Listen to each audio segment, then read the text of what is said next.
Oh, my name is, I mean, it's on the video here, but that my real name I'm not going to say. I usually do. That's the reason for all that's happened to me. I was brought to the United States. I was kidnapped in 41 and brought to Moulton, Alabama. Given the name of a twin, I'll go ahead and say it because this is the reason behind it all. This is me.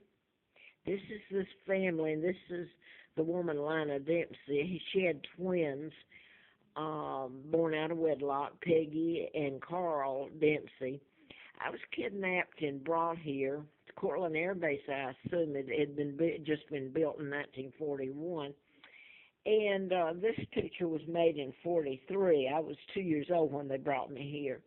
And they stole my identity. My last name is Windsor. I'm not even allowed to say my name here in this country. I still have to use Peggy Ann Dempsey, and I married a Chores. And I didn't know about my kidnapping, my real name, until 1983, after I'd been in a political campaign and flown out to Larry Flint's, because I'd written a book on medical malpractice, and Larry McDonald, Congressman Doctor, which he states here, Mr. Flint does, that I knew who was responsible for his shooting, and he mentions Al Burroughs, Larry McDonald, and Thomas Murphy Culver kid. But I mean, there's a agency involved in it. But anyway, I put that on here to show you a little bit of what's involved, because the people that shot Mr. Flint, the agency that brought him in there to Lawrenceville, Georgia, in March the 6th of 78, had him shot and his attorney killed in Lawrenceville, was an agency, and it was mind control murder. And that's what I was writing about. Larry McDonald, Congressman Doctor, and then later there was a group of big names in it. And a lot happened to me. And, of course, the book didn't even get published because they put antifreeze in me April the 1st of 80. And I should have died, and instead I was taken across the state line illegally, condition I was in. And it's a horror story, just that part of it. And she was the one that took me. And Philip, who is supposed to be her son, too. He's not. They brought him in there after me, about 5 years later, and I'm not going to go any further on that. He just retired from one of the agencies. But anyway, I found out in 83 about my kidnapping, and I had written about Warren and Rosina Matthews, who were pathologists, and were gunned down in Cobb County, and they were forensic and had worked at Piedmont Hospital, Larry McDonald, Dr. Congressman's hospital. So I'm not going to go any further on that. I'm trying to give you what I've put up on YouTube and so many, and either people aren't listening or they don't care. It's who I am and who kidnapped me is really the crux of this whole thing. What I want to get into is right here. If I can get it together, I have an immune disorder, and that's it. I'm allergic to chemicals, and when I'm around toxic, force-fed chemicals, like it's been done to me, when I get a room or a little apartment, then it's not a day later till the mess starts again, and I take it as long as I can, and over the years, it has just destroyed my organs, my kidneys, my lungs. Besides the type of lifestyle I live, I'm kept penniless almost. And someone bought me this Android phone so I could upload to YouTube and Facebook and put it on there. It's kind of like a diary and invoices and stuff to support it all. So that's what's been used. What's happened is law enforcement gets stuff on people, and that means apartment owners or whoever, and they get them to go along with what's happening to me, being done to me, which is illegal.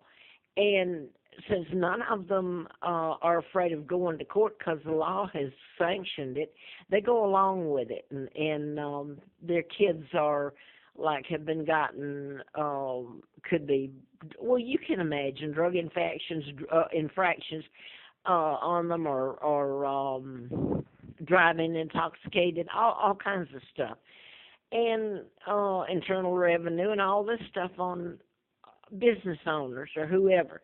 In other words, they really did me in. And over the years, I've been made to move, and I don't mean this man any harm and his wife at all, but God knows, look what's happened to me. I've had to run, and I can't run anymore. I'm 86 years old, and I'm afraid of what they've been threatened if I keep putting stuff up on YouTube and names to do to me. So I'm just going to say this. This is a retired Virginia State Trooper.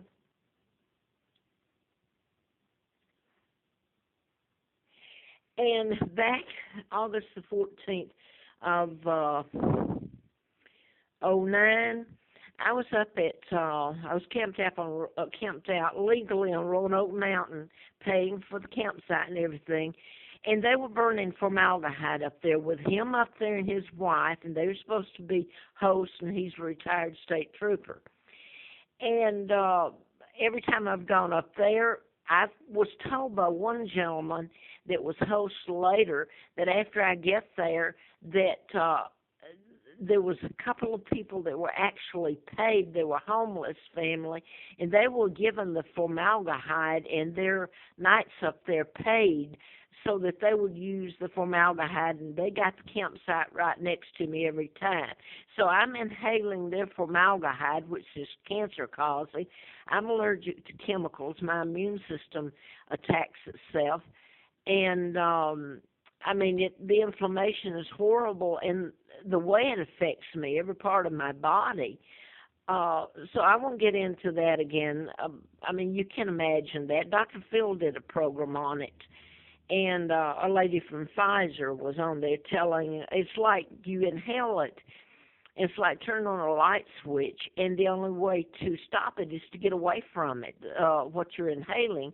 And when it's deliberate toxic and put in your room, and it gets really, if this is ever told what has been done to me, I mean, they've made me look every way like a bag lady and everything except who I am. I've done nothing but tell the truth, and there's documents up on all this.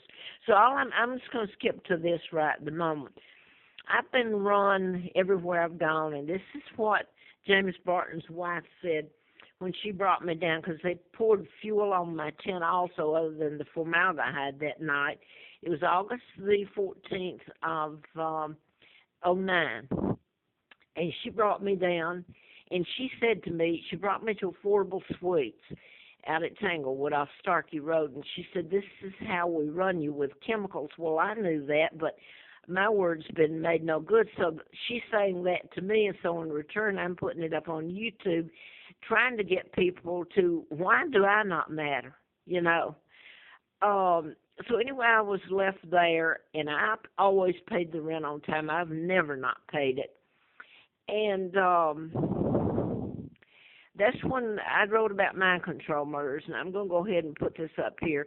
It was just 2 weeks later after the retired state trooper Barton, his wife dropped me off there, and they did pay the security deposit. Everything else I paid for the next 17 months, I paid it, and I got soaked with chemicals inside out, and it was horrifying.